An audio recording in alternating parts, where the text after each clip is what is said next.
فيديو النهارده ان شاء الله هنتعلم ازاي ندمج شويه الصور دول عشان نطلع بالمشهد النهائي ده من غير كلام كتير. يلا بينا نخش في التفاصيل. السلام عليكم، ازيكم يا شباب؟ رب تكونوا بخير وبسعاده. انا محمد علي ودي قناه نور ديزاين. عظمه عظمه عظمه الشغل اللي انتوا بتعملوه على الجروب، جامد جدا. طيب بالنسبه بقى اللي مش فاهم انا بتكلم في ايه مسابقه ايه يا عم اللي على الجروب؟ جروب نور ديزاينز على الفيسبوك بحط مسابقه اسبوعيه. المسابقه دي بتكون عباره عن شويه صور انا بحطها لكم واديها لكم هاي ريزولوشن، وانتوا بتدمجوها في تصميم نهائي بيعمل مشهد معين، وفي نهايه الاسبوع بختار افضل 5 ل 7 تصميمات كده بعرضهم في الحلقه الاسبوعيه، وبوري لكم التصميم ومشاركتي في المسابقه بتاعتكم، وبشرح لكم بالتفصيل التصميم ده اتعمل ازاي. وفي نهايه الحلقه ان شاء الله هوري لكم التصميمات الجامده جدا اللي انتوا عملتوها على جروب نور ديزاينز، هتكون في اخر الحلقه فاستناها. ان شاء الله الحلقه هتكون طويله شويه عشان فيها شرح بالتفصيل ومعلومات قويه جدا مش هتلاقوها في حتت كتير. ولو حابب تنتقل للشابتر اللي انت عايزه هتلاقي الفيديو متقسم عندك. طولت عليكم كتير، يلا بينا نخش في الشرح. طب يا شباب، دي مجموعه الصور اللي انا المفروض ادمجهم مع بعض واطلع منهم بمشهد معين بيحكي قصه معينه. طيب خلوني اقول لكم انا في المرحله دي انا ببتدي شغل ازاي. بيبقى معايا مجموعه صور كده معينه، ما فيش ما بينهم رابط معين وانا مش عندي قصه معينه لسه. فانا ببتدي ازاي؟ ببتدي اني احط الصور كلها تبقى قدامي كده، بكبرها كده وابتدي اني اتفرج عليها واشوف الصور دي تنفع لايه. خلاص، ففي المرحله دي بتبقى مرحله تفكير شويه عشوائي، انا مش عارف هعمل ايه، فببتدي برمي الصور كده في الفوتوشوب وابتدي اني اقص كده عشوائي، وبحط العناصر اكبر شويه اصغر شويه بحيث ان الموضوع ما ياخدش مني وقت ويبقى الموضوع سريع يعني. فبعد ما عملت الخطوه دي وصلت للنتيجه دي، ده حسيت ان ده الشكل اللي انا هبتدي اصمم بناء عليه، يعني ده التصميم اللي انا هعمله. بس طبعا هنا انا قصص القص اي كلام، وطبعا والضوء والظل والالوان مش مظبوطه خالص، ولكن انا هنا حبيت ان انا اوصل للفكره الاساسيه اللي هبتدي بقى ابني عليها التصميم. دي المرحله الاولانيه. بعد ما وصلت المرحله دي بدات بقى ان انا احط الصور واقص القص بشكل مظبوط واظبط الاضاءه والظل واللون والكلام ده. وصلت في النهايه للشكل ده. طبعا عملت للتصميم كذا نسخه كده بالوان مختلفه، ما كنتش عارف انهي الافضل يعني، فعملت منه كذا نسخه. دي النسخه الاولانيه بالوان حاره كده، دي النسخه الثانيه الوان شويه اهدى ودي ساتيوريتد وبتحس ان هي دراميه اكتر، ودي النسخه الثالثه اللي انا حسيت ان هي اكشن شويه ومليانه الوان وكده. مش عارف انهي النسخه افضل يعني، قولوا لي برضو في الكومنتس تحت رايكم. دي النسخه رقم 1، دي النسخه رقم 2، دي النسخه رقم 3. قولوا لي انهي واحده انتوا بتفضلوها وشايفينها افضل بالنسبه لكم. على العموم ده التصميم النهائي اللي وصلنا له. خليني بقى اقول لك احنا هنشتغل على التصميم ده ازاي خطوه بخطوه. قبل ما نبدا في الشرح حابب افكرك ان كورس تعلم تصميمات الاعلانات والسوشيال ميديا عن طريق الفوتو مانيبيوليشن بقى متاح دلوقتي، تقدر ان انت تشتريه عن طريق اللينك في اول سطر في الديسكربشن. في الكورس ده اتكلمنا عن ازاي تعمل تصميمات الاعلانات سواء على السوشيال ميديا او الاعلانات العاديه عن طريق الفوتو مانيبيوليشن. ابتدينا بيه مرحله التسويق، يعني ايه التسويق وشويه معلومات كده مهمه جدا ليك. بعد كده مرينا على البراندنج، فهمنا يعني ايه براندنج وازاي تطبق روح البراند بتاعتك في التصميمات. اتكلمنا عن اساسيات التصميم الاكاديميه، واتكلمنا عن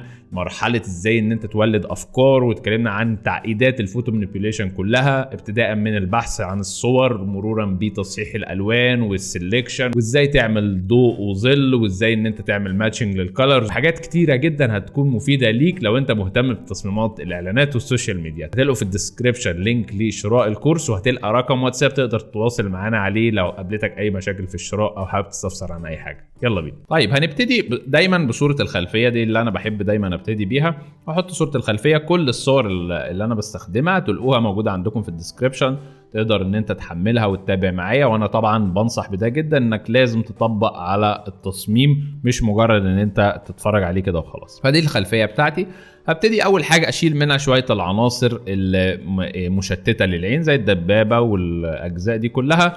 بكل بساطه هعمل ده عن طريق ان انا هدوس على اداه اللاسو تول، وابتدي اني احدد مثلا الجزء ده بتاع الموتوسيكل، وبعد كده هعمل نيو لاير، ادوس كليك يمين كونتنت اوير فيل. هيبتدي ان هو يعالج لي النقطه دي، ويبتدي ان هو يحط لي مكانها حاجه تانية شبه الاجزاء بتاعت الزرع يعني. ممكن هنا الاجزاء ما كانتش مظبوطه قوي، ممكن نمسح شويه منها عادي جدا بالاستيكه كده. بعد كده هعمل نفس الكلام ده على الجزء بتاع الدبابه. ممكن ان انا اجيب اداه الكلون ستامب تول، اجيبها من هنا وادوس على زرار الالت واخد سورس من هنا وابتدي اني اخد كلون كده بالشكل ده. انا بعمل بس نسخة من الاجزاء اللي على الشمال بس انسخها على اليمين، وبكده بشيل الجزء بتاع الدبابة. ممكن اخد جزء من على اليمين كده عشان ما يبقاش العناصر متكررة قوي، وكده كده الاجزاء دي هتبقى في الخلفية مش تبقى واضحة قوي.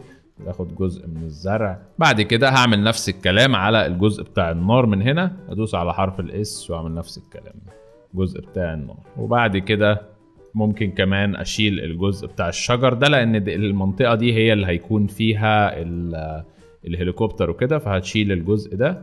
نفس اداة الكلون ستامب او ممكن بالكونتنت او وير فيل، يعني اللي انت تشوفه معاك مناسب. الاثنين هيأدوا نفس الغرض يعني. بعد كده هدمج الاجزاء اللايرز دي كلها مع بعض. كده كده انا مش هحتاج ان انا افصلهم عن بعض، وهبتدي اني احدد الجزء اللي من تحت ده كده. هدوس بعد كده كنترول جي وبعد كده هنزله تحت شويه. انا بس باكستند الجزء بتاعي. كده احنا رسمنا الجزء بتاع الخلفيه اللي هنبتدي منه. طيب عظيم جدا. عشان بس ما انتهش في اللايرز، انا دايما بحب ان انا ادمج اللايرز الكتيره اللي ملهاش لازمه عشان اللايرز بتكتر مني، فانا دمجت الاثنين لاير دول واعمل جروبس دايما. فانا اعمل جروب لللاير دي واسميها بي جي او باك جراوند. عظيم. هنبتدي بقى نضيف العناصر الاساسيه. اول عنصر هيكون معانا هو الجزء بتاع الدبابه، فهنبتدي ان احنا نقص. انا في القص بتاع صوره الدبابه دي حسيت ان هو افضل اداه ان هي تقص لي الصوره دي هي اداه البنتول. بس قبل ما نقصها الصوره فيها شويه نويز والصوره مش مظبوطه، فهنبتدي نعالج الموضوع ده عن طريق فلتر كاميرا رو. فهاجي من فلتر وكاميرا رو فلتر، وهبتدي بقى اني اعدل شويه في الصوره. اول حاجه هعدلها طبعا هي النويز. هاجي من عند الديتيلز وابتدي اني اعمل نويز ريدكشن. زي ما انتم شايفين بصوا لما بعمل نويز ريدكشن الاجزاء اللي فيها نويز كده بتتشال، وهشيل برضو الكالر نويز من هنا بالشكل ده. ممكن كمان ان انا ابتدي اني اوطي الشادوز شويه، اغمقها شويه، لان هي دي في الاغلب اللي عامله النويز. اعتقد كده بقت النويز اقل. بصوا كده قبل نويز كتير، كده بعد. هنبتدي بقى نقص الدبابه من الخلفيه بتاعتها عن طريق اداه البين تول. هي افضل اداه هتقص لي الجزء ده. انا عارف ان هو الموضوع هيبقى رخم شويه وهياخد وقت، ولكن هي دي اكتر اداه هتطلع لي نتائج يعني شارب ومظبوطه يعني. طبعا انت خد وقتك تماما. انا كنت شرحت اداه البين تول في فيديو كامل، لو انت ما بتعرفش تستخدمها هسيبه لكم في الاي او في الديسكربشن، ولكن انا هنا هحددها بشكل سريع وبعد كده نرجع. طيب يا شباب كده بعد ما قصينا الجزء بتاع الدبابه هنبتدي بقى. انا سبت الجزء اللي من تحت ده عشان محتاجين ان احنا نقصه بشكل مختلف شويه، مش هنقصه بالفرشه الفيدد وبس. هنعمل ده كده ازاي؟ اول حاجه اجيب الفرشه الفيدد بتاعتي العاديه، ابتدي بس ان انا اعمل فيدنج كده بشكل سريع على الاجزاء اللي من تحت، وبعد كده هبتدي اني امسحها بفرشه جراس او عشب. تقدر ان انت تحمل الفرشه دي من موقع براش ايزي. برضو اكتب مثلا فور براش، فور اللي هو وبر او فرو، او ممكن تكتب اسمها ايه جراس براشز، هتقدر ان انت تحملها. استخدام الفرشه دي بقى ببتدي اني امسح كده الاجزاء اللي من تحت، فبتتمسح على شكل العشب ده، فبتندمج اكتر يعني عشان تحس ان هي الزرع اللي في الارض ده يبقى مندمج كده مع الصوره اللي احنا حطيناها. زي ما قلت لكم الفرش دي هتلاقوها على موقع براش ايزي، تقدروا ان انتوا تحملوها عادي جدا. يعني بص مثلا الجزء من هنا كده، التفاصيل الصغيره دي اللي بنظبطها في القص هي اللي بتخلي التصميم النهائي شكله متكامل وما فيهوش غلطات يعني، والدمج شكله واقعي بنسبه كبيره ومش فيك. طيب عظيم جدا. كده قصينا الجزء ده.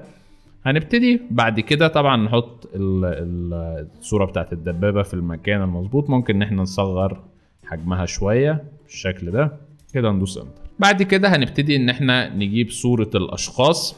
اول حاجة هي انا فكرت ان احنا الصورة دي نخلي الاشخاص دول يبقوا فوق الدبابة، فبكل بساطة هجيب الصورة نفسها. وطبعا انتوا عارفين افضل اداة بالنسبة لي ان هي تقص الصور دي ممكن البين تول او ممكن باداة الكويك سيلكشن. يعني الاداة اللي انت تحسها مناسبة معاك. ممكن اداة الكويك سيلكشن بتعمل شغل كويس، ولكن في بعض الاجزاء هنا هتضايقني، فانا بحددها بالبين تول بشكل سريع وهرجع لكم تاني. دي كده صورة الاشخاص بعد ما حددناهم زي ما انتم شايفين كده. هبتدي بقى ان انا احطهم في المكان اللي انا شايفه مناسب، ممكن هنا كده، وبعد كده ممكن ان انا احرك الاثنين لاير دول لليمين شويه كده. تمام. طبعا ما ننساش ان احنا نحط كل عنصر من العناصر في جروب، عشان بعد كده هنطبق adjustment layers على كل عنصر من العناصر دي. فدي هنسميها التانك او اللي هي الدبابه يعني. وبعد كده ادوس كنترول جي برضو على صوره الجنود، فهسميها مثلا سولجرز 1. عظيم جدا. نبتدي بقى نعمل نفس الكلام ده على بقيه الجنود، نقصهم بشكل سريع بالبين تول، وهرجع لكم تاني. صوره الجنود دي والصوره اللي بعدها اللي هي الصوره دي هنقصهم بالبين تول ونرجع تاني بسرعه. دول الصورتين اللي قصيناهم. هبتدي بقى ان انا احطهم في المكان اللي انا شايفه مناسب. اعتقد هنا كده هيكون شكلهم وحجمهم مناسب. تبتدي ان انت تصغرهم شويه، يعني حجم الراجل المفروض وهو واقف يبقى تقريبا يعني اقصر من الدبابه او في طول الدبابه بحاجه بسيطه. فاعتقد الحجم ده كده مناسب، نحطهم هنا. وصورة الراجل ده عشان الجزء اللي من تحت في رجله مش واضح، فممكن ان احنا نخليه ورا الدبابة شوية. فاحنا نجيب ده كده ونجيب صورة الشخص ده نحطه كده من ورا الدبابة، طبعا في اللير من تحت بالشكل ده عشان ما تكونش واضح. ممكن نصغر صورة الشخص ده شوية كده ونجيبها هنا كده. كده الجزء اللي من تحت ده مش هيبان.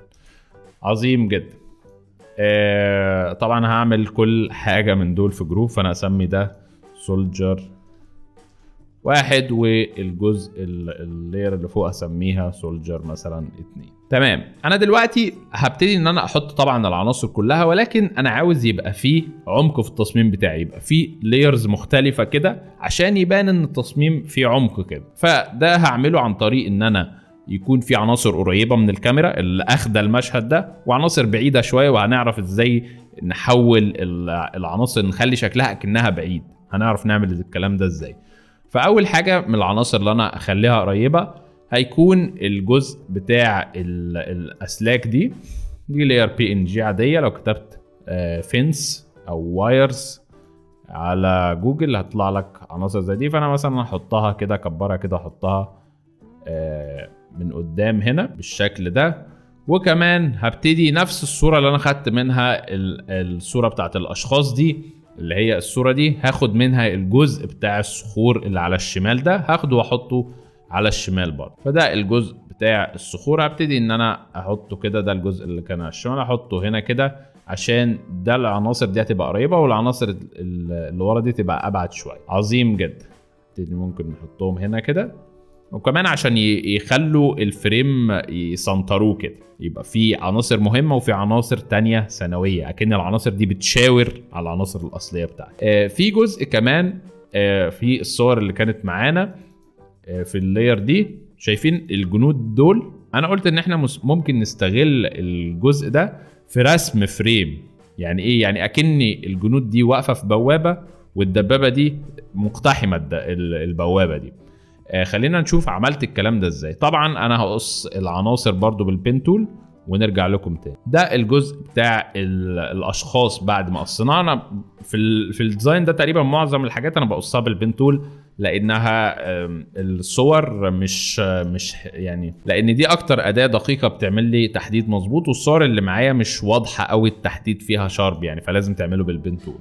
فدي الجزء ده انا قلت ان ممكن ده يبقى زي بوابة كده، نحطها بالشكل ده كده، ننزلها ممكن تحت في الجزء على اليمين، ونخلي نفس الكلام ده برضو على الشمال ولكن مش باين قوي يعني. ممكن نحط الاجزاء دي كده، نيجي ندوس الت ونشد، كنترول تي، كليك يمين، فليب هوريزونتال، واخلي جزء منها باين كده، بحيث ان اللي يبص على التصميم يحس ان دي كانت بوابة وعليها جنود كده والدبابة دي مقتحماها يعني.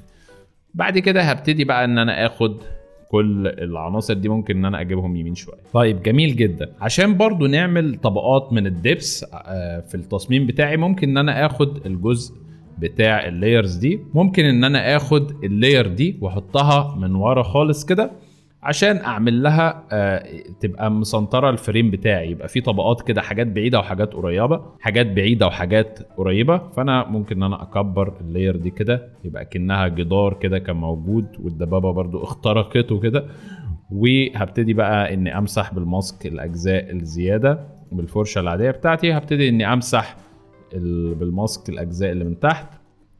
نفس الكلام هاخد اللاير دي وهدوس كنترول تي، كليك يمين، فليب هوريزونتال، وهحطها بالشكل ده ليه؟ عشان يبان الفريم نفسه متسنتر كده، واكني في عناصر بعيده شويه وعناصر قريبه. ممكن برضو ان انا امسح الجزء ده كده. ناقص لنا في الفريم بتاعنا الصوره بتاعه النار والجزء بتاع الطياره اللي من فوق. فبكل بساطه هجيب الجزء بتاع الطياره من هنا، هي صوره PNG عاديه، ابتدي اني احطها بالظبط هنا. وظبطه الكومبوزيشن انا حاولت اخليها يعني تتبع لقاعده الثلاث اتلات، الرول اوف ثيرد، اللي هو انت لو رسمت 3 خطوط كده بالطول وبالعرض، يبقى النقط دي بيبقى المفروض ان انت تحط فيها اهم العناصر بتاعتك. فانا حبيت ان انا احط الطياره هنا والدبابه هنا وصوره الشخص هنا، بحيث ان هي يبقى كومبوزيشن كده يعني شكله مظبوط يعني الى حد ما. ودي قواعد مش لازم تلتزم بيها، ولكنها بتحسن من شكل الفريم بتاعك شويه. ممكن الجزء ده انا حاسس ان هو محتاج ان احنا نشيله، فبكل بساطه باداه الكلون ستامب، وابتدي اني اخد ستامب كده من على الشمال واحطها هنا. طيب عظيم جدا. اخر جزء معانا هو الجزء بتاع النار. انا هاخده من نفس اللاير بتاعت الخلفيه اللي هو الجزء ده. فهاخد الصوره نفسها واحطها هنا كده، وابتدي طبعا ادوس انتر احطها من فوق خالص عشان ابتدي ان انا اقص منها الجزء بتاع النار ده بس افصله. فهعمل ده كده ازاي؟ اول حاجه هكبر طبعا الصوره شويه كده، وبعد كده هاجي باداه اللاسو تول، هبتدي بس احدد الجزء الاساسي ده عشان اقدر ان انا اخده معايا. ادوس كنترول جي فيتفصل في اللاير لوحده، وبعد كده هبتدي اني اقص الاجزاء الباقيه دي. ممكن ان انت تعملها بماسك وبالفرشه عادي جدا. طبعا انا ممكن اعمل لها كرييت كونفرت تو سمارت اوبجكت عشان مكبرها واصغرها ما تبصش معايا، وبعد كده اعمل ماسك تاني، وبعد كده ابتدي بقى. ممكن انا عملتها كده بالشكل ده بالفرشه عادي جدا، وابتديت ان انا امسح الاجزاء دي كده، الاجزاء دي اللي هي الزياده، حتى كمان الاجزاء بتاعت الزرع صغرت كده الفرشه بتاعتي وابتديت ان انا امسح كده. ممكن ان انت تعمل الطريقه دي، او ممكن ان انت تعملها باداه البين تول يعني بالشكل اللي يريحك. فانا قصيت الجزء ده، وعند الجزء بتاع النار برضو عملت بنفس الطريقه، ولكن جيت مثلا عند الاجزاء دي قصيت الجزء ده كده. ففي اجزاء من النار الفليم دي ما اتاخدتش معايا في القص، فعشان استرجعها بعمل ايه؟ بستخدم السلكت اند ماسك. بعمل الكلام ده ازاي؟ بعد ما خلاص اكني حددت بقيه الصوره خلاص، ببتدي ان اقف على الماسك بتاعي وبدوس على البروبرتيز من هنا، وبدوس على كلمه سلكت اند ماسك. لو قائمه البروبرتيز مش موجوده عندك تلقاها من قائمه ويندو، هتقدر ان انت تجيبها يعني. طيب بعد ما اعمل كده باجي على اداه الريفاين ايدج، وابتدي اكبر الفرشه بتاعتي، وابتدي ان انا احدد الجزء بتاع النار. خلاص بدوس باداه الريفاين ايدج كده، ابتدي ان هو يحدد لي الجزء بتاع النار، وبعد كده بدوس اوكي. كده الجزء بتاع النار بيتحدد لي، وبيكون فيه الشفافيه شويه بتاعته، بيكون فيه الشفافيه شويه كده. ممكن كمان لو انا حسيت ان هي في اجزاء جت معايا ممكن ان انا امسحها كده بشكل سريع، ولكن الاجزاء الاساسيه بتاعت الشعله بتاعت النار موجوده يعني. فبكل بساطه انا عملت ده وقصيته وحطيتها في المكان ده. طبعا انا هعمل الكلام ده برضو بسرعه عشان القص كده بياخد وقت، وهنرجع ليكم تاني. دي شكل اللاير بعد ما قصيناها. زي ما انتم شايفين القص ده من اكتر الحاجات اللي بتبين اذا كان الشغل بتاعك بروفيشنال واحترافي ومظبوط ولا اي كلام يعني. عظيم جدا. هنبتدي بقى ننظم شويه الفايلز بتاعتنا، لان الدنيا كده هتبتدي تسرح مننا. ننظم الفايلز، نحط كل عنصر من دول في جروب ونسميه عشان بعد كده نطبق عليه الادجستمنت لايرز بتاعتنا. طيب يا شباب كده بعد ما احنا حددنا الصور وظبطنا العناصر بتاعتنا وحطينا كل عنصر في مكانه، زي ما انتم شايفين الموضوع اخد وقت شويه، موضوع القص وتظبيط الصوره وكده، ولكن ده لازم عشان لما تبتدي تدمج الصور مع بعض تطلع بشكل احترافي ومظبوط يعني. طيب هنبتدي بقى ندمج الصوره ازاي؟ ايه يعني ايه الخطوات اللي انا بمشي عليها؟ اول حاجه بدمج الفاليوز بتاعه الصوره بتاعتي. يعني ايه الفاليوز؟ يعني قيم الضوء والظل. زي ما احنا عارفين في اي مشهد بيكون العناصر القريبه للشاشه او للكاميرا اللي اخده المشهد ده بتكون الكونتراست بتاعها عالي، وبيكون الاضاءه بتاعتها اعلى شويه، كل عناصر فاتحه كده وباهته شويه لانها بعيده. كل ما كانت العناصر قريبه كل ما كانت القيم الاضاءه بتاعتها الكونتراست بتاعها عالي، وبتكون العناصر شارب اكتر. خلاص، فدي اول حاجه بنعملها. تاني حاجه بنعملها هي ان احنا بنظبط الساتوريشن بتاع الصوره كلها. يعني ايه؟ يعني احنا بندمج صور مع بعض. الصور دي بتكون متاخده من كذا صوره مختلفه، يعني بتكون متاخده في كذا اضاءات مختلفه، فبالتالي كل صوره بيكون ليها ساتوريشن او تشبع الوان معين. عشان الصور دي كلها تندمج مع بعض لازم ندمج الساتوريشن او تشبع اللون يكون واحد في الصوره كلها. يكون الصور كل ما يكونش فيه صوره مثلا الساتوريشن بتاعها او تشبع اللون فيها فاقعه وصور تانية تكون باهته وهكذا. محتاجين نصفر الصور كلها تكون على نفس الخط بتاعنا. النقطه الثالثه والاخيره هي ان احنا بنبتدي ندمج الالوان، نخلي الالوان كلها واخده مود معين، درجه الوان معينه. والخطوه دي تاخد شويه وقت ان انت تظبط الاضاءه بتاعت العنصر ده مع العنصر ده، بعد كده ترجع للعنصر الاولاني تظبط الاضاءه بتاعته. محتاج سنه ازرق، سنه احمر. هنا الموضوع محتاج شويه دقه في اختيار الالوان، يعني عشان يطلع لك المشهد في النهايه يكون شكله مدموج بشكل مظبوط. يعني طبعا كل الكلام اللي احنا بنحكي فيه ده كل حاجة منهم ليها فيديو مفصل، هسيب لكم اللينكات كلها في الديسكريبشن لكل حاجة اتكلمنا عنها في الفيديو ده. هنا الفيديو ده تطبيق يعتبر لكل الكلام اللي اتكلمنا عنه في الفيديوهات على الشانل وكمان على اجزاء من الكورس بتاعنا. خلينا بقى نبتدي اول حاجة بظبط الفاليوز او قيم الاضاءة والظل. اول حاجة بحب اعملها في الخطوة دي هي ان انا بحط لاير بلاك اند وايت كده، لاير ابيض واسود بحطها من فوق كده. دي لا بتشيل لي الالوان وبتشيل لي كل العناصر المشتته عشان ابتدي ابص على المشهد من غير تشتيت. يعني نبتدي ندمج بقى العناصر بتاعتي واحده واحده. اول حاجه الاجزاء بتاعت الطيارات الهليكوبتر. الطيارات دي المفروض ان هي بعيده شويه ومأثر عليها الغبار اللي في الجو كده، فلازم تكون الكونتراست بتاعها قليل. فهنبتدي ان احنا نقلل الكونتراست ده عن طريق الليفلز او الكيرفز او اي اداه انت حاببها، بس انا هنا هستخدم الليفلز عشان مش بنستخدمها كتير. وهعمل لها كليبنج ماسك الجزء بتاع الهليكوبتر، وابتدي اني اقلل كده الجزء بتاعه. احنا بنشتغل على الطياره دي المفروض ان هي ابعد شويه، فهنبتدي ان احنا نقلل الكونتراست بتاعها كده بالشكل ده. الاسود، اللون الاسود بتاع اللاير بنقلله شويه عشان تحس ان هي بعيده شويه ومتاثر عليها تاثير الضباب. فكده ظبطنا الاضاءه بتاعه الهليكوبتر دي، المفروض ان هي بعيده شويه. نبتدي برضو نظبط الإضاءة بتاعة الهليكوبتر التانية. فبكل بساطة هاجي عند الهليكوبتر. شفتوا انتوا لما اللايرز بتبقى متنظمة الدنيا بتبقى واضحة معاك. دي هليكوبتر 1 ودي هليكوبتر 2، وبعد كده هنعمل ليفلز واخليها اعمل لها كليبنج ماسك، وابتدي بقى برضو ان انا اقلل من البلاكس. طبعا هنا هراعي ان الاسود او الكونتراست في اللاير القريبه دي اللي هي الهليكوبتر الكبيره شويه يبقى اكتر من اللي ورا، لان اللي ورا دي المفروض تاثير الضباب عالي عليها، لازم نخليه عالي شويه كده بالشكل ده. بعد كده الجزء برضو بتاع الخلفيه انا حاسس ان احنا محتاجين نظبط الكونتراست بتاعه. المفروض ان هو بعيد شويه، يعني محتاجين ان هو نقلل الكونتراست فيه شويه.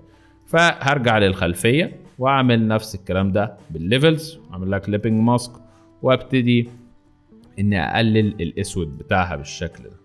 طبعا عشان الخلفيه اخده معايا الباك جراوند او الاجزاء اللي تحت دي، فانا هعمل ايه؟ هبتدي اني اعمل كده. بعد كده هعمل ماسك، دوس كنترول اي طبعا، وابتدي بالماسك بالفرشه الفيدد هبتدي ان انا الون بقى في الاجزاء دي كده، في الاجزاء اللي هي الكونتراست فيها عالي وانا عايز اقلله شويه. عظيم جدا. تمام. انا بحب اخد العناصر من ورا لقدام كده عشان الموضوع يبقى ماشي بالتدريج كده معايا منظم. يعني طبعا الاجزاء القريبه المفروض يبقى الكونتراست فيها عالي، يعني الاجزاء بتاعت الزرع القريبه دي الكونتراست فيها المفروض يبقى عالي. فانا برضو هعمل كيرفز ادجستمنت لاير تانية، بس في الحاله دي هبتدي ان انا اغمق بقى كده واعلي الكونتراست شويه بالشكل ده، وابتدي ادوس كنترول اي. طبعا لازم اكون عامل كليبنج ماسك، وابتدي اني الون، اقلل الفلو بتاع البراش، وابتدي اني الون في الاجزاء اللي هنا دي بحيث ان يكون القريب غامق والبعيد المفروض ان هو يكون فاتح شويه يعني. عظيم جدا. طيب نبتدي برضو ناخدها زي ما قلنا من بعيد للقريب. فالجزء بتاع الصخور اللي هنا بسميهم روك رايت، هنبتدي نعمل لهم برضو نقلل الكونتراست فيهم شويه لان هو المفروض ابعد شويه من العناصر القريبه. فبكل بساطه ليفلز ادجستمنت لاير واعمل كليبنج ماسك، وابتدي بقى ان انا اقلل الاسود بالشكل ده. بس برضو انا حاسس الابيض فاتح قوي، فممكن ان احنا ننزله يعني يبقى الكونتراست ما يبقاش يعني الصوره ما تبقاش واضحه قوي كده. وبرضو لسه ما نحط تاثير الضباب هيدي افكت حلو. تمام. هاخد نفس اللاير دي هاخدها على الصخور اللي على الشمال، هدوس الت واشدها كده واحطها على الجزء بتاع الصخور اللي هو اللي على الشمال ده. عظيم جدا. بعد كده هنبتدي بقى ممكن الجزء ده نعمله على السريع اللي هو الصخور القريبه دي، المفروض تبقى نفس درجه البلاكس بتاعه الاسلاك القريبه دي لان هي في نفس البعد يعني مش بعيد مش بعيده، المفروض ان هي قريبه. فهبتدي ان انا اسودها بقى وازود الكونتراست بتاعها. طبعا لازم اكون عامل كليبنج ماسك. الجزء ده المفروض يبقى نفس الاسلاك دي.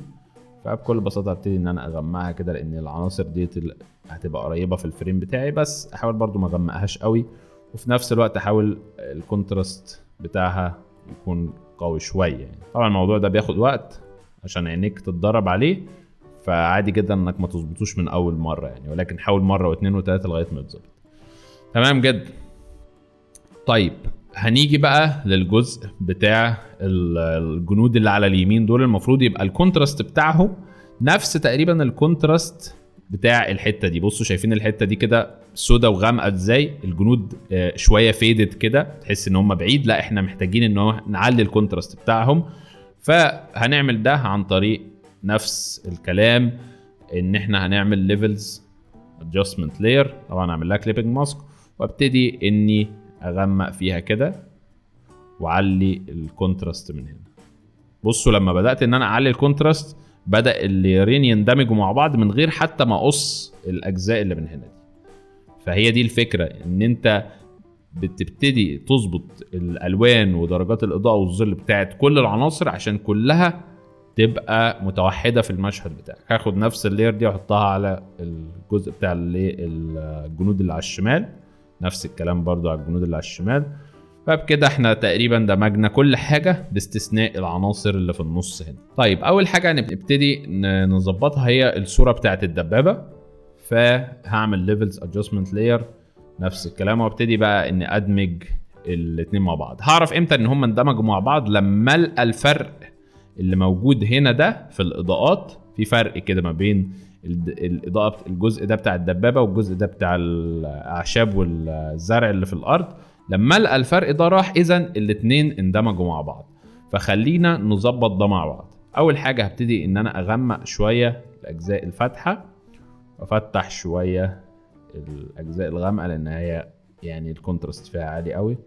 ابتدي ان انا ادمجهم كده. بصوا كده ابتدت ان هي تندمج مع بعض، واشوف درجات الاسود في اللايرز اللي على الشمال دي ودرجات الاسود في اللاير بتاعت الدبابه المفروض يبقوا قريبين من بعض. خلاص هنا الاسود عالي قوي لكن هنا اقل شويه، فهبتدي ان انا افتحه كده عشان يبقوا درجات الاسود فيهم قريبه من بعض. طبعا هنا انت بتشتغل بالدرجه يعني بالملي عشان تبتدي تدمج الاتنين مع بعض بالشكل ده. ده طبعا مش شرط يكون ده الدمج النهائي، انت ممكن بترجع تعدل عليه، ولكن انت هنا بتحط النقطة المبدئية اللي تبتدي عندها. هبتدي برضو ادمج الاضاءة بتاعت الجنود دول. طبعا اقرب حاجة ليها الدبابة، فالمفروض يبقى اخدين نفس الكونتراست من بعض. هاجي بالليفلز وابتدي ان طبعا لازم اعمل لها كليبنج ماسك. ابتدي بس افتح فيها الاماكن الغامقة وابتدي اغمق كده لغاية ما يبقوا قريبين من بعض. هعرف ان هم اندمجوا لما القى الشادوز دي قريبه من الشادوز بتاعت الجنود قريبه من الشادوز بتاعت الدبابه، ودرجات الاضاءه تكون قريبه من بعض. الشكل ده كده اعتقد ان هم اندمجوا. نفس الكلام هعمله بالنسبه للجنود اللي من فوق. باجي بالليفلز. ممكن تعمل الكلام ده بقى عن طريق الكيرفز، ممكن تعمله عن طريق الليفلز، ممكن تعمله عن طريق الاكسبوجر، ممكن تعمله عن طريق البرايتنس كونتراست، بالطريقه اللي تعجبك. لان في يعني حد سالني قبل كده قال لي ان في ناس بتعمل بطريقه معينه وانا بعمل بطريقه معينه، فاني الطريقه البروفيشنال اكتر. قلت له هي الطريقه اللي بتشتغل معاك، الطريقه اللي انت بتشوفها بتأدي النتيجه النهائيه بتكون مظبوطه، هي دي افضل طريقه. فما تفرقش الطريقه، اهم حاجه النتيجه النهائيه. كده فاضل لنا بس صوره الجندي الاخير، اعمل له بالليفلز نفس الكلام. ممكن ان انا افتح شويه الاسود بتاعه، لازم طبعا اكون عامل كليبنج ماسك. فتح شويه الاسود بتاعه وابتدي ان انا اغمق الصوره شويه. طبعا انا بغمقها شويه كده عشان اعرف ان انا ارمي عليها اضاءه بعدين من النار والسما وكده، لان الصوره بتاعتك لو كانت فاتحه قوي مش هتعرف تنورها اكتر من كده. الجزء ده انا حاسس ان هو محتاج ان هو يغمق شويه، فبرجع له تاني وباجي من الليفلز ببتدي ان انا اغمقه كده. نفس الكلام في الجزء اللي هنا. تمام، عظيم جدا. كده المفروض ان احنا الفاليوز، قيم الاضاءه بتاعتنا، الاضاءه والظل الى حد كبير ظبطناها. هنرجع بقى نشيل اللاير اللي هي الابيض والاسود. طبعا الالوان راحت في داهيه طبعا، والساتوريشن. خلونا بقى نظبط تاني حاجه بنظبطها هو الساتوريشن. خلاص، بنظبط الساتوريشن ازاي؟ عن طريق ممكن تعمله بمجرد النظر كده، ولكن فانا بفضل ان انا اعمل تشيك لاير تبين لي فين الاماكن اللي الساتوريشن بتاعها عالي والاماكن اللي الساتوريشن بتاعها قليل. فبعملها ازاي؟ باجي بعمل سيلكتيف كلر ادجستمنت لاير فوق من هنا، وباجي بقى بجيب الالوان من الاول كده، بعلي البلاكس واليلوز بعليها، باجي على الجرينز وبعلي البلاكس. يعني باجي بقلل البلاكس في كل الالوان بتاعتي، والبلوز والماجنتا. وباجي بقى في الوايتس بعليها الناحيه الثانيه، والنيوترالز بعليها الناحيه الثانيه، ونفس الكلام بالنسبه للبلاكس. خلاص، ده بيعمل لي حاجه اسمها الساتوريشن ماب. يعني ايه؟ يعني بيوري لي الاجزاء اللي الساتوريشن بتاعها عالي بتكون لونها ابيض زي ما انتم شايفين. النار هنا اكتر الوان مشبعه، يعني الالوان هنا الاصفر والاحمر الوان مشبعه، والاجزاء اللي لونها غامق دي معناها ان دي الوان دي ساتوريتد، التشبع اللوني بتاعها قليل. فخلينا نمسك الاجزاء دي واحده واحده. اول حاجه الجزء بتاع الخلفيه او الزرع ده محتاجين ان احنا نصلح الساتوريشن بتاعه. فباجي عند اللاير بتاعت الباك جراوند، بعمل هيو ساتوريشن ادجستمنت لاير، كده بعمل كليبنج ماسك. بعد كده بختار اللون المعين، بختار الاداه دي، وباجي مثلا على الجزء ده وببتدي اني اقلل كده من الساتوريشن. بص اما كده بقلل كده بعلي، شايفين ايه اللي بيحصل؟ ابتدي اني ادمج كده. انا ممكن اخلي شويه الصوره ساتوريتد شويه، يعني الساتوريشن بتاعها يكون مش ضايع، يعني بالشكل ده اعتقد كده مناسب. خلينا نشوف قبل وبعد لما نشيل بقى اللاير. بصوا دي الهيو ساتوريشن لاير اللي احنا عملناها. بصوا قبل كانت الدنيا فيه الساتوريشن عالي بتاع الاصفرات، وكده بعد الدنيا هديت شويه، بدات الصوره تندمج مع بعض اكتر. فهنعمل نفس الكلام ده بقى على صوره الدبابه. الصوره بتاعت التانك الساتوريشن بتاعها قليل جدا، الوان مش مشبعه، فهاجي هعمل كيرفز ادجستمنت، قصدي هيو ساتوريشن، اعمل لها كليبنج ماسك، وابتدي بالاداه دي اختار الالوان من هنا، وابتدي ان انا اعلي شويه كده في الساتوريشن بتاع الالوان بتاعت الدبابه بالشكل ده، بحيث ان هو يبقى الصوره كلها اخده نسبه ساتوريشن معينه كده. اعتقد كده مناسب. بعد كده ممكن كمان الاجزاء بتاعت الجنود اللي من هنا هعمل لها برضو هيو ساتوريشن لاير، ابتدي ان انا اختار اي جزء كده، وابتدي ان انا اعلي طبعا لازم اكون عامل كليبنج ماسك، ابتدي ان انا اعلي في الساتوريشن بتاع كده. اعتقد ده اعلى حاجه ممكن توصل له، لان اللاير نفسها كان الساتوريشن بتاعها قليل، فمش هينفع نرجع لها ساتوريشن كتير. يعني هاخد نفس الكلام على الجزء اللي على الشمال، وممكن نفس الكلام ده برضو اعمله على الجزء بتاع الصخور القريبه.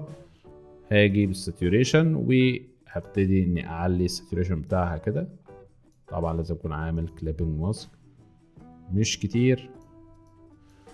واكتر حاجه محتاجه ان هي تتظبط برضو الجزء بتاع الجنود هنا، الساتوريشن بتاعها عالي لان كانت الصوره متاخده في جو ظهر شويه، وده من اكتر الاجواء اللي بيخلي الساتوريشن بتاع الصوره عالي، فاحنا ننزله شويه نوصله لنقطه وسط كده.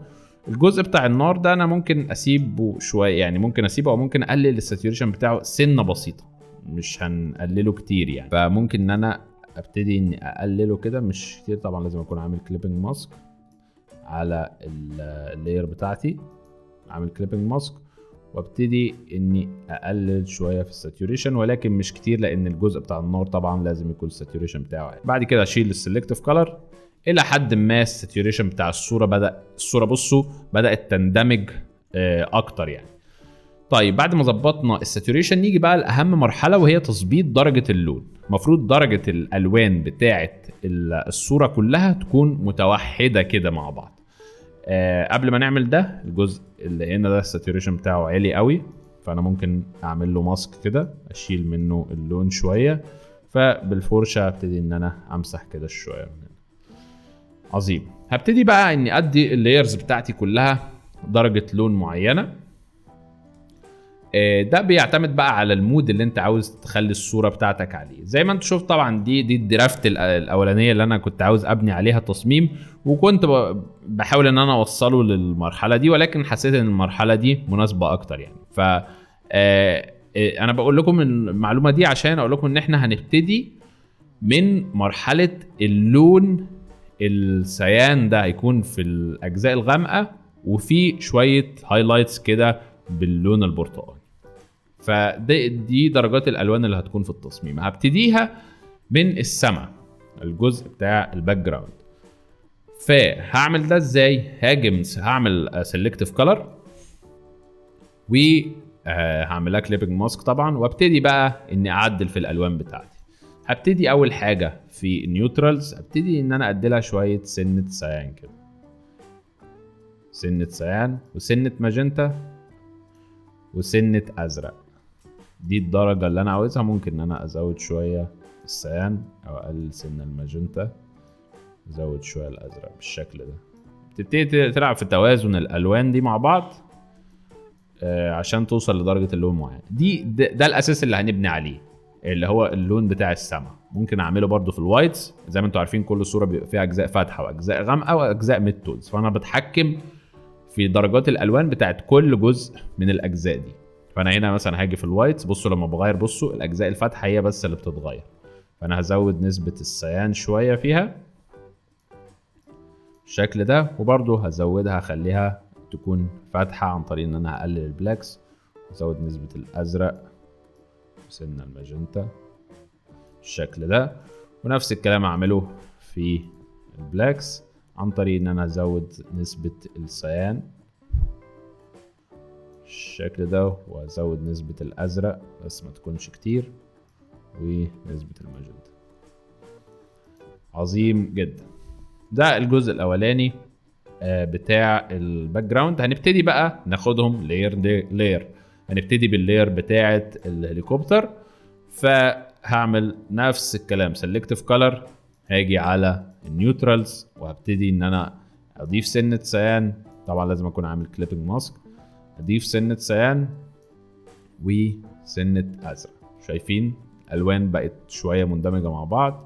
سنه ماجنتا لا اعتقد مش هضيف ماجنتا. بعد كده هاجي على البلاكس، اضيف برضو سنه سيان لان فيها اجزاء غامقه، وسنه ازرق بالشكل ده.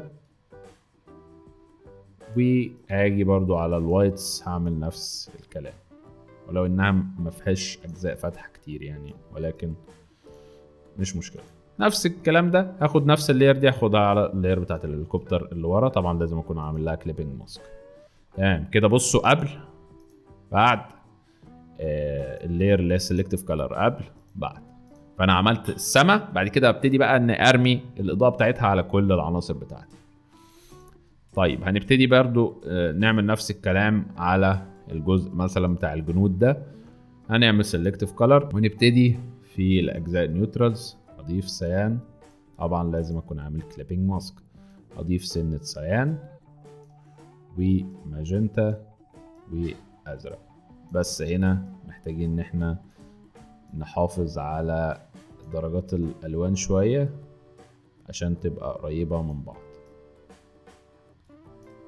اعتقد هنا نسبة الصيان كتيرة، فمحتاجين يعني الموضوع ده شوية تريكي وبياخد وقت انك تظبط نسب الالوان مع بعض يعني، فمفيش مشاكل خالص انك تاخد وقتك تماما فيه.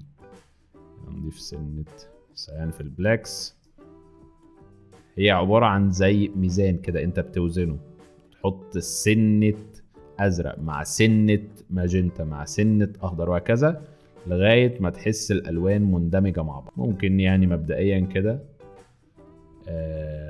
اعتقد الماجنتا هنا زيادة شوية، ممكن احنا نقلله كده الى حد ما اندمجوا. هاخد نفس اللاير دي لان هي نفس اللاير بتاعت الجنود، فاخدها احطها برضو على الجزء اللي على الشمال من كليبنج ماسك. تمام. هنعمل برضو دمج للاجزاء بتاعت الصخور اللي من ورا دي، فهعمل سيلكتيف كولر وهاجي على النيوترالز هعمل نفس اللي انا عملته قبل كده. هاجي اعلي السيان سنة الماجنتا، طبعا لازم اكون عامل كليبنج ماسك. سنة الماجنتا مش كتير، واعلي شوية الازرق. هراعي برضو البعد بتاع الصورة بتاعتي، كل زي ما احنا قلنا كل ما كانت بعيدة كل ما كان الكونتراست بتاع الالوان اقل شوية. نفس الكلام ده هاخده على الجزء الناحية التانية. طبعا الموضوع ده زي ما قلت لكم بياخد شوية يعني ان انت تركز فيه قوي ومش هتظبطه من اول مرة خالص. انا يعني بقول لك المعلومة دي، ولو ظبطته يبقى انت يعني شاطر جدا يعني، ولكن هو الموضوع فعلا محتاج شوية وقت كده عشان تحاول تدرب عينيك ومحتاج برضو الشاشة تكون ألوانها كويسة. طيب كده مبدئيا ظبطنا شوية الألوان، لسه ممكن نرجع لهم تاني، ولكن مبدئيا ظبطناهم. هنبتدي بقى نعمل الأجزاء بتاعت الصخور القريبة برضو عشان يبقى عملناها. هاجي هتضيف سنة صيان، لازم أكون عامل كليبنج ماسك. اضيف سنة صيان سنة ماجنتا وازرق، بس الماجنتا مش كتير قوي كده اعتقد بالشكل ده. واجي على البلاكس برضو هضيف، بس ما يكونش الصورة متلونة قوي يعني. لازم ناخد بالنا ان احنا هنا بنضيف بالدرجة الواحدة. شايفين الدرجات اللي هنا دي كام في المية؟ بالدرجة الواحدة بس، ما تزودش. عشان كده انا مكبر الجزء بتاع اللاير دي، عشان كل ما كبرته كده كل ما كان التحكم اكتر. هاخد نفس اللاير دي واحطها على الجزء بتاع الوايرز اللي هو الاسلاك اللي على اليمين، الكليبنج ماسك. تمام. ناقصني كده الجزء بتاع الدبابة والجنود، نفس اللي احنا عملناه مفيش اختلاف كبير. هو بس بستخدم سيلكتيف كولر او كولر بالانس. كنت شرحت لهم فيديو مفصل على الشانل، اسيبه لكم برده في الديسكريبشن او في الاي اللي هتظهر دلوقتي. شرحت الاداه دي بالتفصيل وتفصيل ممل يعني، فصصنا الاداه. نيجي هنا نزود نسبه صيان وسنه ماجنتا وسنه ازرق كده. انا حاسس ان الجزء بتاع الزرع اللي من تحت فيه نسبه اخضر عاليه، يعني الجزء ده الساتوريشن بتاعه عالي لسه، فاحنا ممكن ان احنا نرجع للجزء بتاع الزرع وبكل بساطه نيجي الهيو ساتوريشن ونقلل الساتوريشن بتاعه، عشان هو نسبه اللون اللي فيه عاليه فمش عارفين نظبط بقيه الالوان. فانا كده قللت الساتوريشن، بصوا قبل بصوا بعد، فنسبه الاخضر دي لما قلت تقدر ان انت تدمج بقيه العناصر بارتياحيه يعني. هنبتدي بقى نظبط الجزء بتاع التانك اللي هو الدبابه، وهزود هنا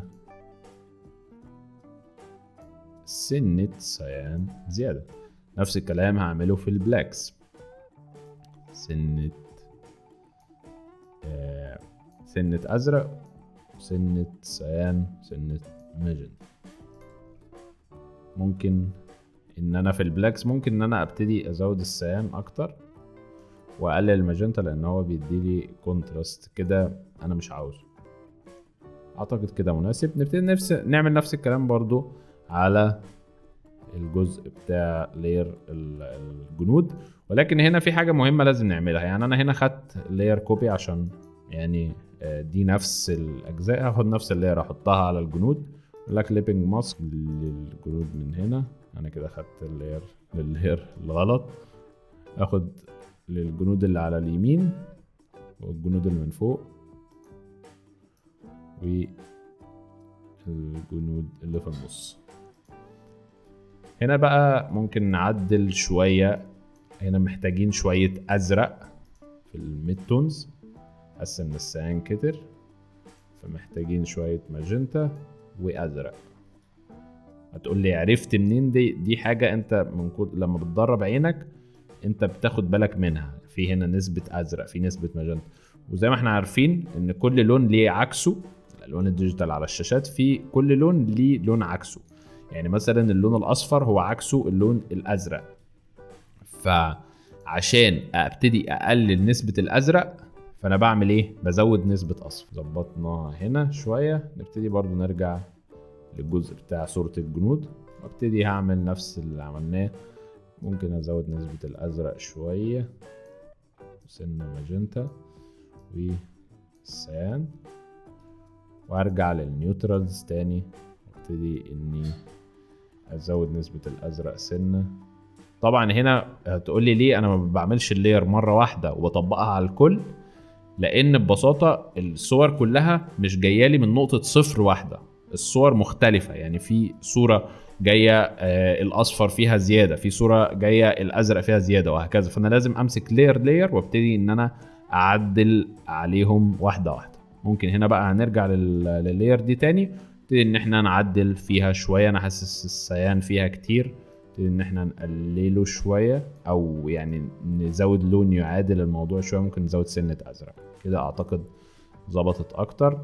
نفس الكلام ده بقى هعمله على الجزء اللي على الشمال، او ممكن ناخد نفس اللاير كده احطها هنا وامسح اللاير القديم. تمام جدا، يعني كده بشكل كبير الالوان اندمجت. هنخش بقى على الخطوه اللي بعد كده. احنا لسه في الجزء بتاع النار. الجزء بتاع النار ده ببساطه انا مش هغير فيه حاجات كتير غير بس الساتوريشن بتاع الالوان. الاخضر هبتدي اني اشيل منه الساتوريشن بتاع اللون الاخضر، فهاجي بالهيو ساتوريشن وهاجي هنا على الجزء ده ابتدي مثلا اختار اللون ده، ابتدي ان انا اقلل الساتوريشن كده. طبعا الساتوريشن بتاع الالوان كلها هيروح معايا، ولكن انا هبتدي اني هعمل ماسك واغير بقى في الموضوع براحتي. ممكن كمان ان انا اغير في الهيو كده عشان انا هنا عيني على الجزء ده بس بتاع الزرع. وبعد كده بدوس كنترول اي على الماسك وابتدي اني بالفرشه الفيدد بتاعتي ابتدي بس الون كده على الاجزاء اللي هي من تحت من هنا كده، اللي هي الاجزاء بتاعت الزرع، الجزء بتاع الخشب. ممكن اصغر الفرشه الاجزاء دي وهكذا، لكن الجزء بتاع النار مش هيجي جنبه.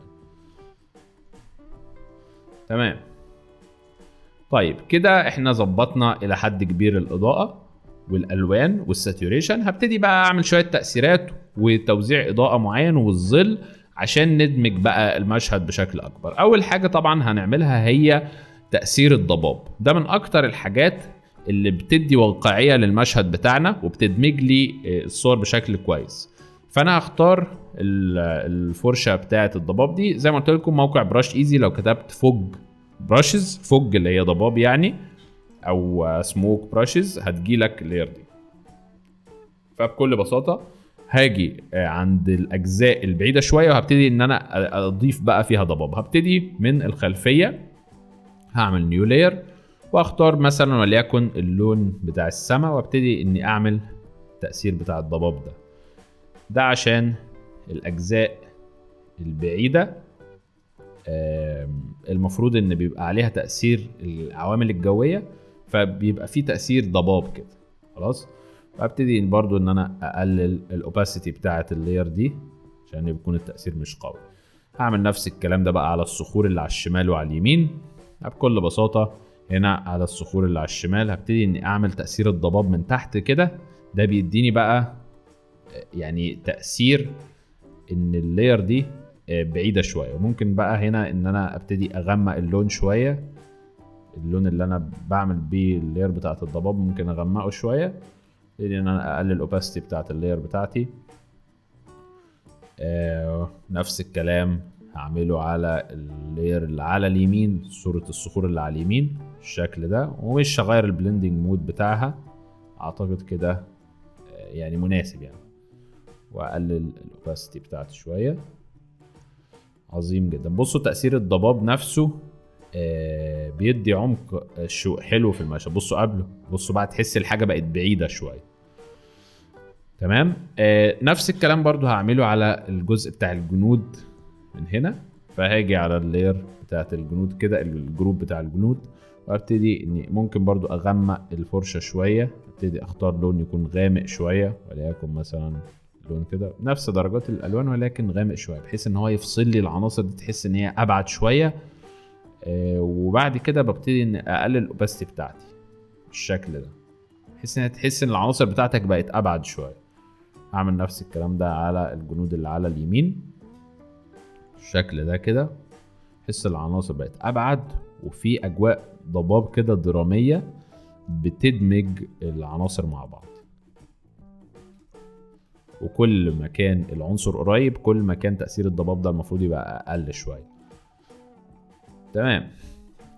في بقى هنا هضيف نفس التأثير ده ورا الجنود دول عشان حاجه واحده بس، عشان افصل صوره الجنود عن الدبابه، يكون في يكون في حاجه فاتحه وحاجه غامقه.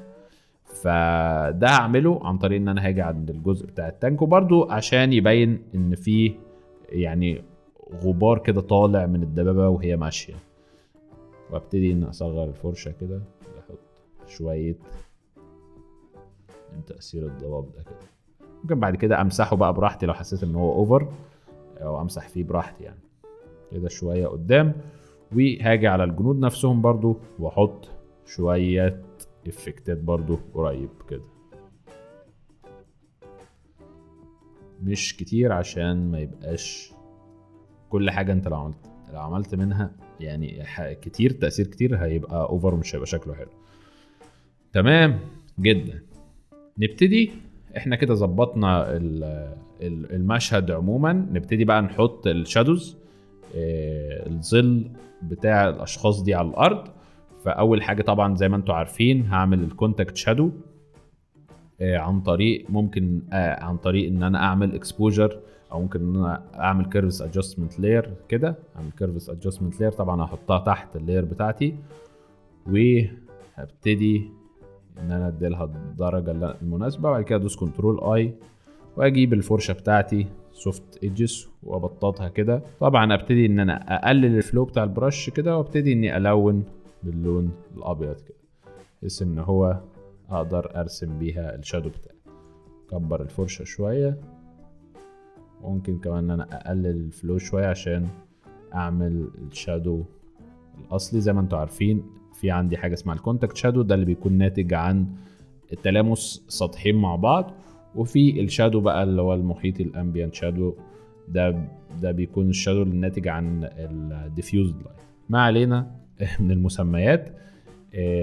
المهم الشادو ده بيخلي العناصر تحس ان هي راكبه على الارض شويه، تكونش ان هي طايره في الهواء. وطبعا شرحت شرح كامل ازاي تعمل شادو احترافي في فيديو قبل كده، تقدر ترجع له في الديسكريبشن او في الايضه تظهر لك دلوقتي. ممكن كمان ان احنا نغمق الجزء اللي من تحت ده عن طريق كيرفز ادجستمنت لاير. هبتدي ان انا اغمق، طبعا اعمل كليبنج ماسك، وهبتدي ان انا اغمق الجزء اللي من تحت شويه بالشكل ده كده. ممكن ان انا اغمقه من الهايلايتس من هنا، ان انا اغمقه كده. وبعد كده ادوس كنترول اي وابتدي بس ان انا اغمق كده الجزء اللي من تحت. ممكن ان انا اعلي الفلو بتاع البرش شويه، انا اغمق الجزء اللي من تحت حاجه بسيطه.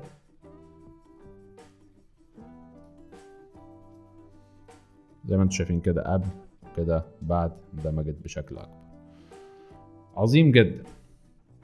لو احنا بقى عايزين ندمج الموضوع بشكل اقوى هنرجع لللاير بتاعتنا واجيب، فاكرين الفرشه بتاعت الجراس او الفرشه بتاعت العشب، هبتدي بقى اني امسح من الاجزاء بتاعت صوره الجنود دي. همسح من الاجزاء من تحت من كده، طبعا لازم اعلي الفلو بتاع البرش بتاعتي، وابتدي اني امسح كده من الاجزاء اللي تحت دي.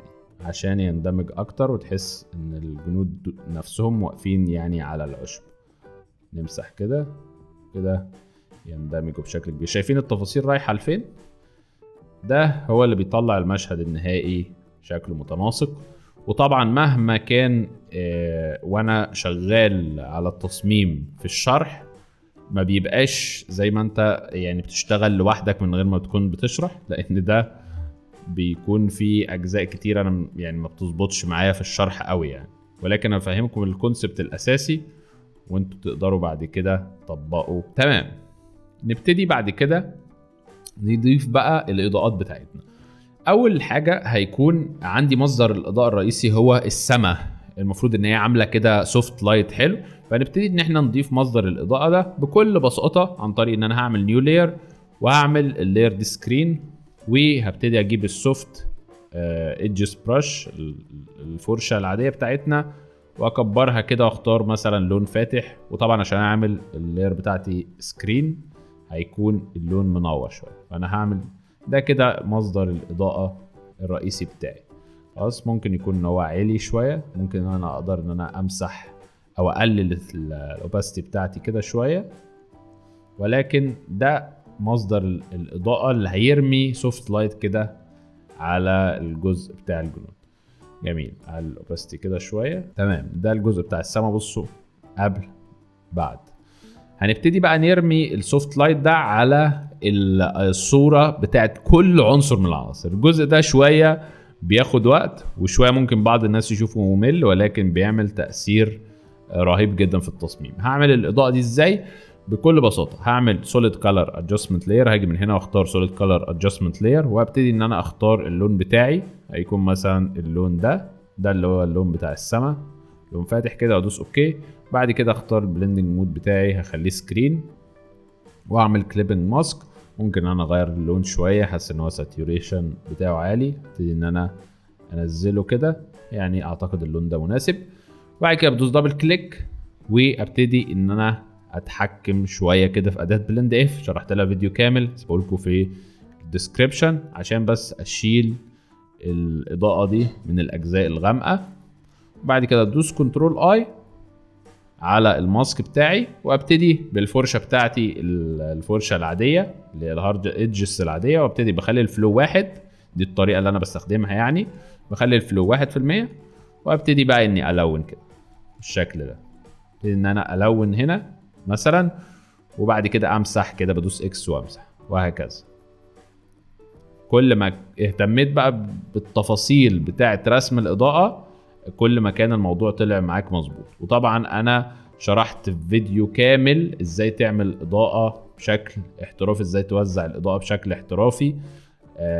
هسيبه لكم برضو في الايه اللي تظهر لك دلوقتي او في الديسكريبشن. ولكن انا هنا يعني هعمل اوزع الاضاءه بشكل سريع عشان وقت الفيديو.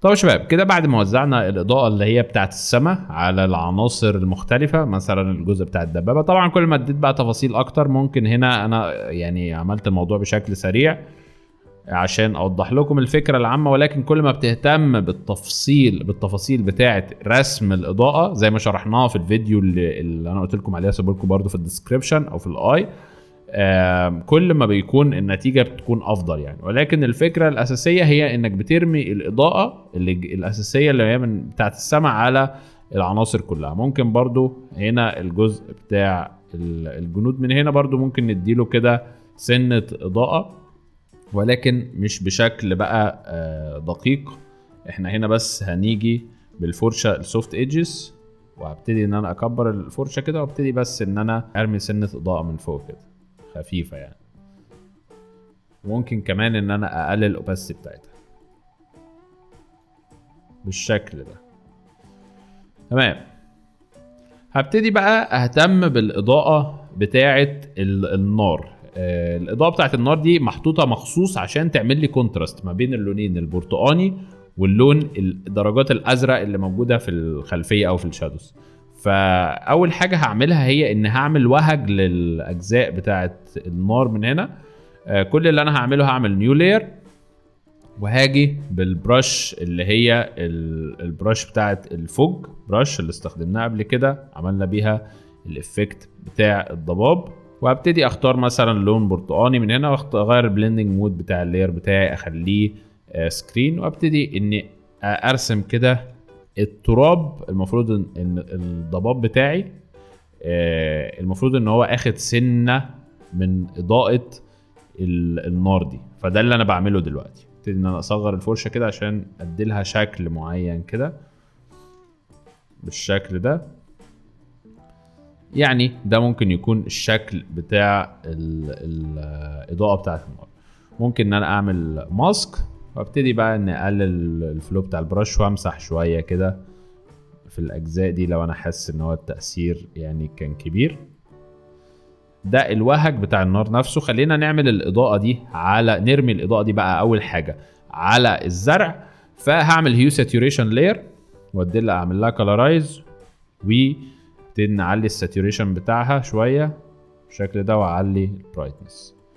طبعا دي اللاير دي هنحطها في الجزء اللي من تحت خالص بتاع الباك جراوند، احطها الجزء ده كده، واغير البلندنج مود بتاعها اخليها سكرين عشان تبقى منوره. ممكن ان انا كمان اعلي الساتوريشن اكتر. طيب عشان اخليها تروح بس على الاجزاء بتاعه العشب هدوس دبل كليك على اللاير وهتحكم فيها عن طريق اداه بلند اف. فانا هشيلها من الاجزاء الساتوريشن، قصدي الاجزاء الاضاءه فيها قليله، وهبتدي بس ارميها على الهايلايتس. هدوس الت وافصل الكورسر من هنا كده عشان تبقى معموله بس على الهايلايتس ويبقى فيه عمق في الاجزاء بتاعت النجيله. بعد كده ادوس كنترول اي للماسك بتاعي، وابتدي بقى اني بالسوفت ايدجز برش ابططها شويه كده، وابتدي اني ارمي الاضاءه بالشكل ده كده بحيث ان هي تبقى الاضاءه بس حوالين الجزء بتاع النار. ممكن بقى ميزه هنا الهيو ساتوريشن ان ده ماسك تقدر ان انت تتحكم فيه، وكمان تقدر ان انت تغير في الالوان بتاعتها زي ما انت عاوز. هنا مثلا ممكن انا اقلل اللون شويه بالشكل ده، اعلي الساتوريشن، اغير في اللون شويه، اخليه مثلا شويه برتقاني او شويه اصفر، اتحكم فيه براحتي يعني. دي اول جزئيه. بعد كده هبتدي اني ارمي الاضاءه دي بقى على صوره الاشخاص. فبكل بساطه هاجي على صوره الشخص الجنود بقى من هنا، ابتدي بقى ارمي عليهم الاضاءه.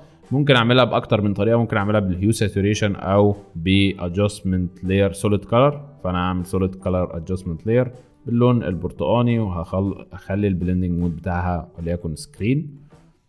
وهبتدي بقى ان ادوس كنترول اي على الماسك، وابتدي اني الون بقى، ادوس كنترول اي على الماسك وابتدي اني الون في اللاير بتاعتي بالشكل ده.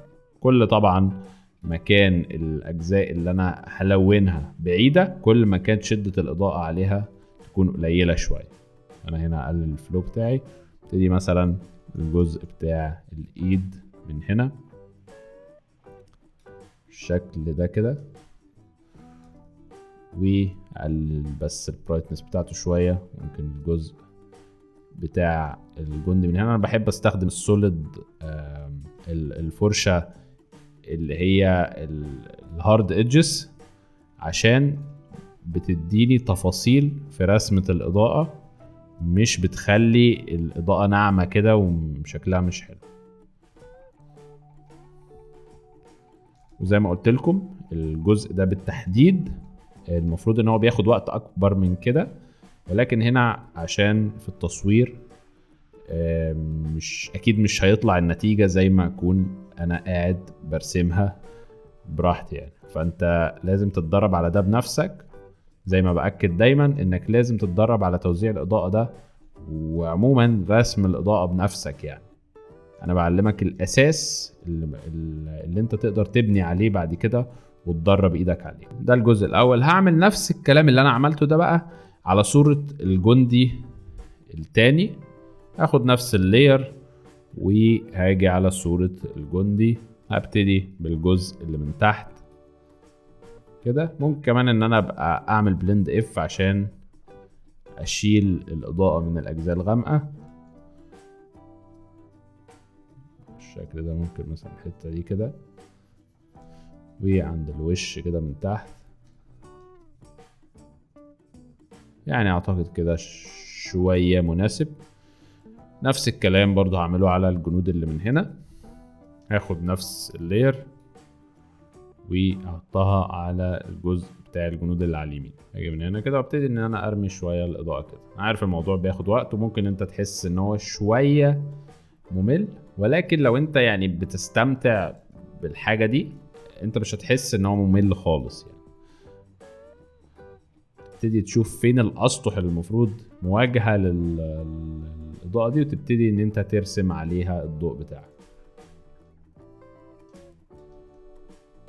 انا كنت استفدت من ورشة ديجيتال بينتينج، وعموما انا بتفرج على توتوريالز المات بينتينج كتير، حاجة كده على جنب انا بحبها يعني.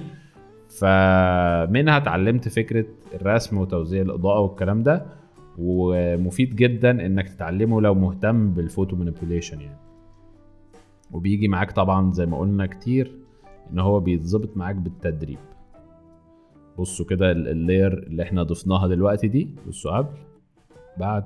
تحس دلوقتي الجزء ده ما كانش معانا في التصميم، بعد ما ضفنا الإضاءة دخل معانا في التصميم. بعد كده هبتدي بقى اني اعمل اضاءة للجزء بتاع التانك او الدبابة.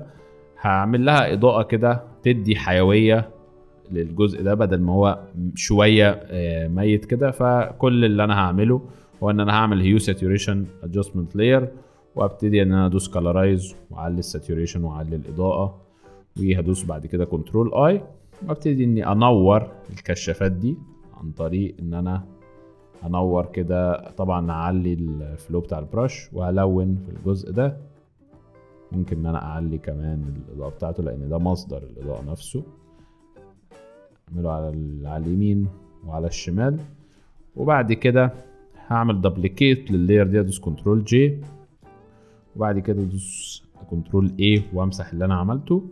وهاجي بالفرشة طبعا هقلل شوية البرايتنس عشان الساتوريشن يزيد، وابتدي اني اعلي الفلو شوية وابتدي اني اعمل بس الوهج اللي حوالين كشاف كده شكل. طبعا هنا هخلي البلندنج مود بتاعي سكرين. وبعد كده بقى ابتدي اني ارمي الاضاءة دي على اول حاجة العناصر بتاعت الدبابة. فممكن ان انا اعملهم في لاير لوحدها او ممكن في نفس اللاير. انا هنا بفضل ان انا اعملهم في لاير لوحدها بنفس اللاير اللي انا عملتها استخدمتها قبل كده. ابتدي اني اقلل الفلو بتاع البرش وابتدي اني ارمي الاضاءة. والله الاضاءة المفروض ان هي تكون جاية على الحواف كده، وطبعا هتكون جاية على الحافة الاساسية بتاعت الدبابة. هنا هتكون اعلى حاجة، ابتدي ان هي تتلاشى بالشكل ده. فهبتدي ان انا امسح شوية كده من هنا. نفس الكلام برضو الناحية التانية. المفروض ده الجزء ده هيبقى فيه الإضاءة تبتدي ان هي تقل في الاتجاه ده. فنبتدي ان احنا نمسح منها كده وتشوف فين الحواف اللي عندك. اي حواف بيبان عليها الإضاءة، فدايما تاخد بالك من التركة دي. لو في حواف مقابل الإضاءة هيبان عليها الإضاءة دايما يعني. فبصوا كده قبل ما ننور كده بعد ما نور. نرجع بقى اللاير بتاعت الجنود اللي هنا ونبتدي برضو نرمي عليهم سنة إضاءة من الإضاءة اللي جاية من على الشمال من الكشاف. أدوس هعمل هيو ساتوريشن لاير، أو ممكن بنفس الإضاءة اللاير بتاعت الإضاءة دي هبتدي إني أرمي الإضاءة بقى هنا بكل بساطة. بنفس اللاير هبتدي إني أرمي الإضاءة كده بالشكل ده على الأجزاء المقابلة للكشاف كده. وبعد كده امسح بقى من الاجزاء اللي هي المفروض ما يجيش عليها الضوء. وبعد كده ابتدي ان انا امسح شويه كده. اعتقد كده بس بعمل نفس الكلام ده برضو كريم لايت لصورة الجندي التاني على الشمال كده. المفروض برضو في كشاف جاي بيرمي اضاءة من وراه. بكده يعني بنسبة كبيرة التصميم بتاعنا خلص. ناقص بس عند الجزء بتاع الهليكوبتر. هبتدي بقى اني احط شوية تأثير برضو للضباب، لان هو المفروض ان الطيارة ما تكونش واضحة بالشكل ده. فهنبتدي ان احنا نحط شوية، طبعا ازود الفلو شوية بتاع البراش. ابتدي ان انا احط شوية تأثير ضباب كده حوالين الاجزاء البعيدة من الطيارة.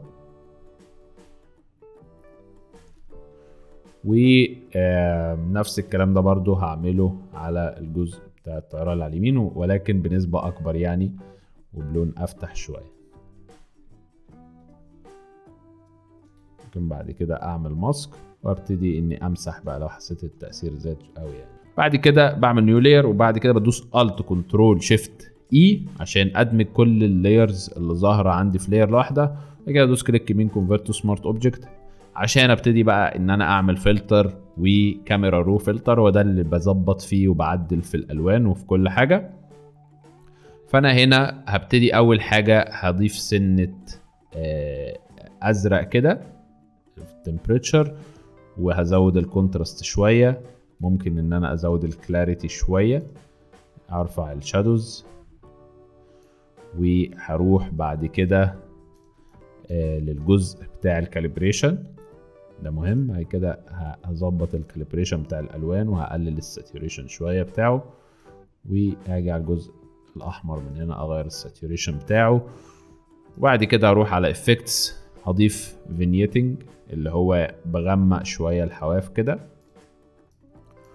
واظبط اعدل فيها شويه، اخلي الميد بوينت على الفيذر والراوندنس، يعني بظبط شويه تظبيطات كده بحيث ارجع المشهد بشكل كويس. بعد كده ممكن اضيف سنه ازرق كده في الميد تونز، بس مش كتير عشان سهل جدا انك ممكن تبوظ اللوحه بتاعتك بالكاميرا رو فلتر. الموضوع ده سهل جدا يعني. ممكن تزود الساتوريشن بتاع الالوان وكده فالالوان تبوظ منك يعني. وبعد كده ممكن اروح للكالر ميكسر، ابتدي بقى اني ازود ممكن مثلا الساتوريشن بتاع الوان معينه. ممكن الساتوريشن بتاع الريدز والبرتقاني شويه. ممكن ان انا اغير في الوان معينه، وليكن مثلا لون الاكوا اخليه شويه رايح للازرق. اروح للديتيلز ازود شويه شاربنس، وممكن ارجع تاني للهايلايتس ازودها، او ممكن ان انا اقللها شويه كده ازود الكونتراست. انت بتفضل تلعب في السلايدرز كده لغايه ما توصل للحاجه اللي انت شايفها مناسبه معاك يعني. ممكن الكونتراست قصدي الساتوريشن اقلله بالشكل ده، او ممكن ما اقللوش من هنا، اقلله من الكالر ميكسر من تحت. هاجي على الساتوريشن واقلل الساتوريشن بتاع الجرينز والاكوا عشان افضل محافظ على الساتوريشن بتاع الاجزاء البرتقاني والاصفر والاحمر بالشكل ده. بعد ما اخلص بدوس اوكي. وده كده المشهد النهائي بتاعي. ده كده قبل وكده بعد الفلتر كاميرا رو، كده قبل وكده بعد. طبعا دي مش افضل نسخة وصلت لها، زي ما وريتكم قبل كده في التصميم انا وصلت للنسخة دي بعد تظبيط بقى يعني. برضو واضح اكيد تظبيط الاضاءة والظل والحاجات دي هنا مظبوط اكتر، لاني اخدت فيه وقت اكبر. فزي ما قلت لكم كل ما بتاخد وقتك اكتر كل ما بتظبط الاضاءة والظل والحاجات دي. ولكن انا شرحت لكم في التصميم ازاي انا عملت التصميم، ايه الخطوات اللي انا مشيت عليها. اتقان الخطوات دي مهمتك الاساسية عشان يطلع التصميم في النهاية بافضل جودة ممكن. طب يا شباب خلينا بقى نشوف تصميماتكم الرائعة اللي جات لي على المسابقة دي. يلا بينا. طيب يا شباب دلوقتي هنعرض التصميمات الجامدة جدا اللي انتوا عملتوها. التصميمات دي انا رتبتها من الاقل للاعلى بناء على تفضيلي الشخصي. زي ما باكد دايما ان تفضيلي الشخصي ده بيبقى بناء على الفكرة، بناء على الدمج بيبقى بناء على وجهة نظري في التصميم يعني، ولكن ده مش معناه ان هي مش حلوة في المطلق يعني، بالعكس. وبشكر كل الناس اللي اشتركت في المسابقة، عملت شغل هايل جدا، الله ينور. خلونا بقى نشوف التصميم الاول من عمرو ابراهيم. اكتر حاجة عجبتني في التصميم ده بصراحة هي الواقعية، انك ما تحس ان عينك مفيش حاجة مضايقاها، مفيش حاجة اوف، باستثناء بس الطيارة من هنا، الجزء ده ما اتظبطش قوي معاك، ولكن المشهد نفسه كده تحس ان الموضوع واقعي مفيش مشاكل. التصميم اللي بعد كده من زياد، حلو في التصميم ده هو تركيبة الكومبوزيشن نفسه والقصة بتاعته. قصة حسيتها حلوة شوية، ولكن هنا اكتر مشكلة قابلتني بس القص بتاع مثلا جذوع الشجر، بصوا جاي بشكل حاد ازاي. كمان القص بتاع الاجزاء بتاعت الصخور اللي على الشمال ده كان ممكن يبقى افضل من كده، وطبعا الجزء ده كان المفروض يبقى اغمق من كده. تناسق الالوان كويس، باستثناء ان في بعض اللمسات اللي لونها مخضر شوية، حسيت ان هي محتاجة يتظبط اللون بتاعها، لكن عموما جميل جدا يا زياد، الله ينور. التصميم رقم 3 بقى معانا، هنبتدي بقى في العد التنازلي من 3 ل 2 ل 1. تصميم رقم 3 من عبد العزيز. اكتر حاجة في التصميم ده عجبتني واول حاجة تلفت عينك هو الالوان، الكونترست ما بين البرتقاني والازرق، عامل كونترست حلو جدا. الديبس اوف فيلد حلو، ولكن في مشكلة في الديبس اوف فيلد ان هو في بعض الاجزاء زي مثلا عند الطيارة من هنا، الجزء ده معمول له بلور وتحس ان هو مش واقعي، كان المفروض يتفصل، يتعمل كل لاير لوحدها. هو تقريبا زي عبد العزيز عمل البلور على اللاير كلها النهائيه، ولكن كان المفروض يتفصل شويه. هو عجبني الفكره، ولكن هو بس تطبيقها اللي كان فيه مشكله شويه، بالذات لان المباني دي المفروض ان هي بعيده والهليكوبتر دي اقرب، فازاي القريب عليه بلور والبعيد ما عليهوش بلور. لكن عموما عجبني الكونتراست والقصة بتاعته حلوة برضو، والدمج الإضاءة والظل مظبوط يعني، الله ينور يا عبد العزيز. اللي بعد كده من أحمد محمد. أحمد محمد أكتر حاجة عجبني في التصميم ده هو الواقعية الشديدة في التركيب بتاع الصور وضبط الإضاءة والظل. ولو انتوا أخدين بالكم انك لما بتيجي بتاخد صورة لكاميرا مثلا بيبقى فيها نار كده او فيها جزء مشع اضاءة عالية، الاجسام اللي حواليه بتبان سيلويت كده لونها اسود، ودي احمد ظبطها بشكل كبير جدا، الله ينور يا احمد. عجبني جدا المود العام بتاعه، وكمان حتى الاجزاء الغامقة مش محروقة، يعني هو ظابط قوي الاضاءة مع الظل بشكل مظبوط جدا، الله ينور يا احمد. الديزاين بقى بالنسبة لي ده رقم 1 من علاء. الديزاين ده حقق كل حاجة وارتستيك بشكل كبير جدا، فكرة عبقرية، وكمان الروح اللي موجودة في التصميم تحس ان فيها حركة كده. وانا اول ما شفت التصميم ده قلت رقم 1 ده بالنسبة لي بصراحة. كمان دمج الهايلايتس المعمولة، الاجزاء بتاعة المطرة دي، الاضاءة اللي نازلة من السماء على انها كشافات كده جاية من الهليكوبتر، والفلو اللي جاي بيه الصاروخ شكله حلو جدا يعني. وعموما الكومبوزيشن بتاعه هايل بصراحة. بس كده يا سيدي، بعد ما اخدنا وقتنا تماما في ان احنا نشرح التصميم بالتفصيل، انا متأكد انك مش هتوصل لافضل نتيجة من اول مرة. حاول فيه مرة واثنين وثلاثة وطبق ورايا وتعلم كل يوم حاجة جديدة عشان تطور من نفسك كل يوم. وبس كده، بفكرك مرة تانية ان كورس تصميمات الاعلانات والسوشيال ميديا بقى متاح دلوقتي، تقدر تشتريه من اللينك الموجود في الديسكريبشن. لو قابلك اي مشاكل هتلاقي رقم واتساب تقدر تتواصل معانا عليه. ولو عجب الفيديو ما تنساش تعمل لايك وتدوس سبسكرايب وتدوس على زرار الجرس عشان تفتكش كل جديد. ان شاء الله في حلقات جايه قويه جدا. كان معاكم محمد علي، سلام.